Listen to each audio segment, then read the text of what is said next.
সবাইকে জানাই শুভ নববর্ষের অনেক শুভেচ্ছা। তো চলিए শুরু করতে हैं। Hello guys, welcome back to my channel দিদি বোন ব্লগে তোমাদের সকলকে জানাই স্বাগত। আশা করি তোমরা সবাই ভালো আছো, আমিও ভালো আছি।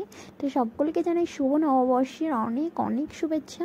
তো সবাই দেখতে পাচ্ছ যে আমি ঘুম থেকে উঠে গেছি সকাল সকাল, আর এখান থেকে ব্লগটা স্টার্ট করছি।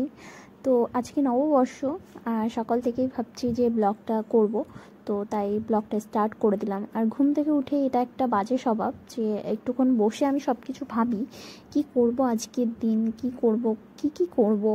এটা আমি আগে থেকে ভেবে নিই যে আজকের দিনে এই কাজটা করব, এটা কমপ্লিট করব, এটা করব। তো আগে ভেবে নিই, আর ঘুম থেকে উঠে আমি একদম উঠি না, ওখানে কিছুক্ষণ ভাবি কি করছি না করছি, কাল কি করলাম, আজ কি করব, এগুলো সব ভাবি। ভেবে তারপরে দেন আমি উঠে তোমরা সকলে উঠে প্রথমে বর্ষমাতাকে প্রণাম করে তারপর আমি বাইরে গিয়েছিলাম। বাইরে আজকে এমনিতেই নববর্ষ, তো আমি বাইরে থেকে ঠাকুর ঘরে প্রণাম করে এসে তারপরে দেখছো আমি বিছানাও গুটিয়ে নিলাম।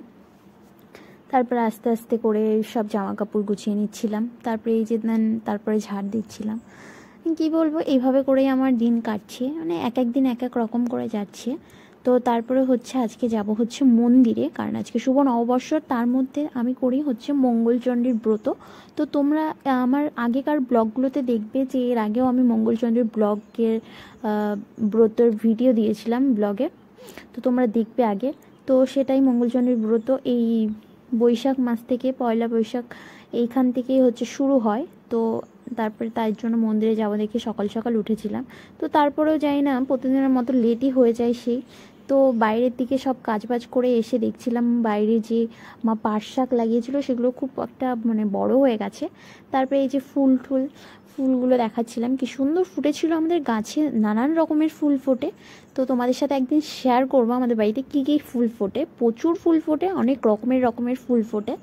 তো তারপরে এই যে দেখছিলাম যে আমি একটু বাইরের দিকটাও একটু দেখছিলাম যে কোথায় কি। তো এখানে আম গাছেও কি সুন্দর আম ধরেছিল, কিন্তু ঝড়ে না অনেক আম পড়েই গেছিলো। তারপরে লেবু, এই যে আমাদের ছোলম গাছ, যেটাকে অনেকে বাতাবি লেবুও বলে। তো তারপরে এই যে আমি এখন ব্রাশ করে নিচ্ছিলাম, আর দেখতে পাচ্ছ অনেকটা বেলা হয়ে গেছিলো আমার কাজ করতে করতে।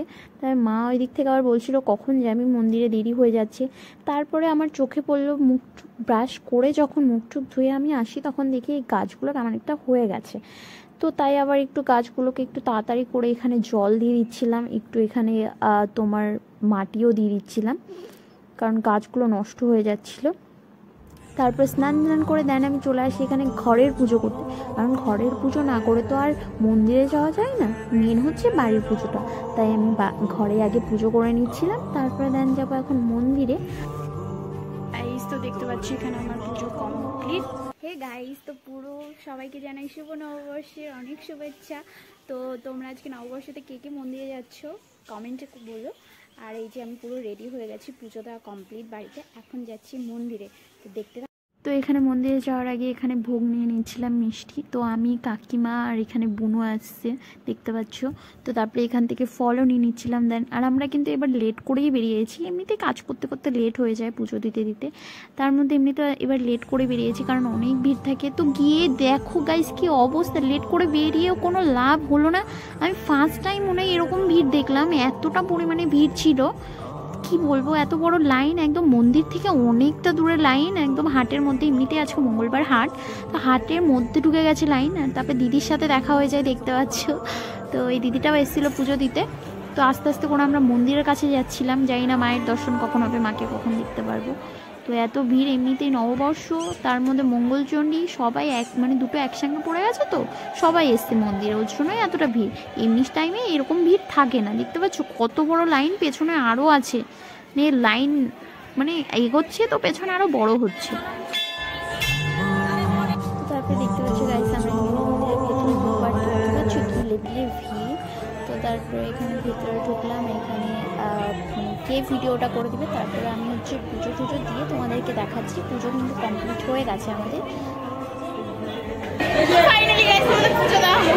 তো দেখতে পাচ্ছি এখন কিন্তু অনেকেই পুজো দিচ্ছে, আর আমরা পুজো দিলাম। তো এতক্ষণ সবুর করার পরে আমরা পুজোটা দিতে পারলাম। আর সাইডেই ছিল ভোলানাথের মন্দির, তো এখানেও সবাই জল ঢালছিল, তো আমি একটু ঢেলে নিলাম। তো যাই না গাইস, দিনকাল একদমই ভালো যাচ্ছে না, সেরকম একটা শান্তি সেরকম একটা ভালো যাচ্ছে না। তো এমনিতেও অ্যাকচুয়ালি সেজন্য মন্দিরে আসা, আর এমনিতেও মঙ্গলচণ্ডীর ব্রত, তো মাকে আর কি বলবো, মা তো সবই জানি।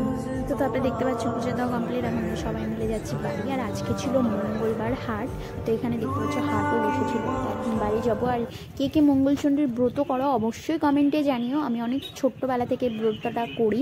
তো এই ব্রতটা করলে কিন্তু ভাত খাওয়া যায় না, এটা হচ্ছে রুটি খেয়ে থাকতে হয় সারাদিন, রুটি তরকারি খেতে পারবে কিন্তু ভাত খেতে পারবে না। তো বাড়িতে গিয়ে তো ভাত খেতে পারবো না, এমনিতে সকাল থেকে উপোস, তো বাড়িতে গিয়ে আজকে রুটি লুচি এইসব জিনিসই খেতে পারবো। তখন নববর্ষ কেমন কাটলো অবশ্যই জানিও। তো এখন যাব আমরা বাড়িতে।